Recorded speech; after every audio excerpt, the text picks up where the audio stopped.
I want to talk about food because it's lunchtime and I'm hungry. But I got y'all started with the water because water is very important so that way we could have enough hydration. This helps with a lot with our hair. If you guys do not have the action plan, I went through a lot more detail on the different things, nutrients, and things that we need for our hair. So today we are going to be talking about protein. And I had a client that got scared. She got scared when I mentioned protein, and I want to explain differences here as well, perks with it too. Hold on. Okay, my Siri was moving, talking. Okay, so protein is very, very, very good for our hair. Our hair is made of protein, okay? We need protein in our diet. You could also supplement by doing different hair treatments and things like that. Now, I always I'm an advocate for inside shows on the outside. So consuming the items is so much better than you just putting so much on the outside. A diet change can be very huge to your hair growth journey, just period, or the health of seeing a difference in your hair. When I went on a higher protein diet that I was doing for building muscle, things like that. Now, that was my intention. I was doing it for building muscle. I wasn't thinking about my hair. But my hair had a massive change. It was very, very different. I also did a change where I did a raw diet for a while.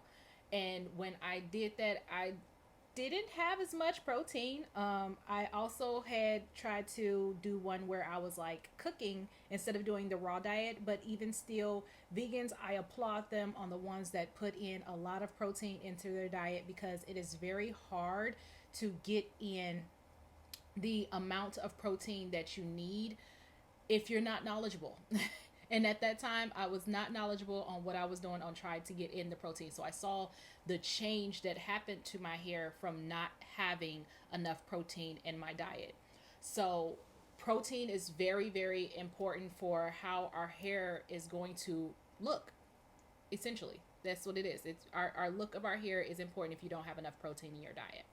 So now let's talk about the different ways that you could be getting protein in. So you could be eating the protein. So it can be the different meats. Salmon is a really good one just because of the fact it has the oils and things with it too that is going to help your hair with the shine, the luster, things like that. You could also be getting in the protein supplements where they have the shakes and things like that. Those are great if you are a vegan, a vegetarian, things like that, where you have to have a plant-based way of getting in enough protein where you have the shakes. Those are great. You can also do it where you are doing so other than you have your dairy proteins too, depending on the person. Everybody can't really do dairy. So depending on you, document the ways that you could be bringing in that protein inside of your diet. Find some that work for you so that way you could be taking in more and being more aware of how much protein you are bringing in. This is also another thing that you guys could either look up, you could talk to your doctor about as far as how much protein you need in your diet. It's literally simple, something you could just look up and see how much you need to have in. It is different for everyone based on what type of diet that you are doing. So you may not need the same amount of protein for another person, same as we were talking about for the water. So figure out for you what's necessary and see if you're bringing that in. See if you are severely low on how much you need to be bringing in, or if you are bringing in more than enough. So that's something to note if you are seeing an issue with your hair. Now, signs of a lack of protein would be your curls are really limp. Like they used to be juicy, and then next thing you know, they just start hanging and looking like it's not cute anymore. That's a sign that your protein is low. Also, if you are looking for a stronger feel with your hair, you need more protein. So those are different things to be looking in where there's signs like, okay, my protein is lacking. I need to go work on that. So Now, other ways that you could do it as far as protein treatments. This is where the lady had got scared. So there's different type of protein treatments. Please be mindful of that when you guys are shopping for protein treatments. You can also do it where it is on the not so intensive scale. If you are using these shampoos and the conditioners that say protein treatment on them, or if they're saying strengtheners and things like that, those are typically not as strong for stuff that you are getting, at the store and things like that. Now, there is a new, I'm not even gonna say it's new, it's just more popular right now with the protein smoothing treatments. Those are different. That's not the same thing as you getting more protein into your hair. This is helping it so that way you have a way of having a more manageable hair texture for the people that have the kinky curly, where it's a little bit too much for them and they're looking for a way to manage their hair. That is what she thought I was talking about. And that's not the same thing. That's when you're going for a smoothing treatment. What we are talking about is bringing more strength and structure to our hair. That is adding more protein into the diet, into the hair itself. You can do these by protein fillers, you can do these by protein treatments, and you can do it by consuming enough protein so that way you can get more into your hair. Now, I personally like the conditioners when it is something that I'm telling someone to do on the, at home type thing. Find you there's different deep conditioning treatments that have protein that is easy. It's easy to do at home. It's not a lot of work. It's basically just like doing a deep condition.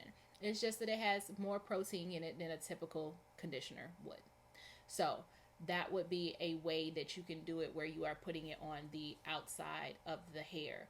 Also, if you are going to be doing like things like Afro G, they have a 2-step one that is there. There is different ones too with that brand.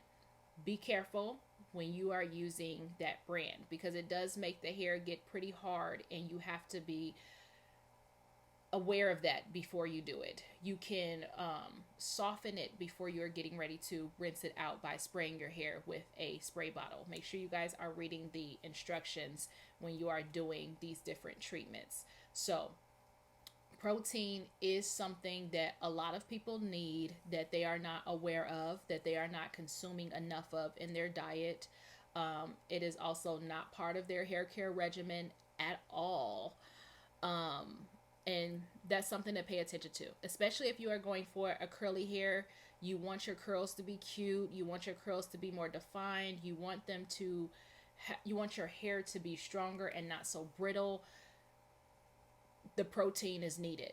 So check your consumption of your protein. Make sure that you have enough in your diet, or if you're actually going to be putting it on the outside, make sure you're using something that is benefiting you for that. Protein smoothing treatments are completely different from what we are talking about here.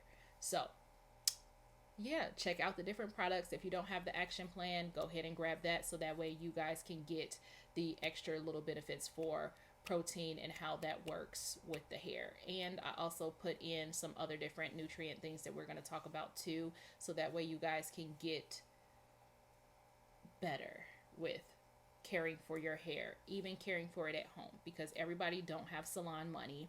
Not only that, everybody don't have enough time to be able to do what they need to do. So if you have a little bit of time, make the best choices for the little bit of time that you have.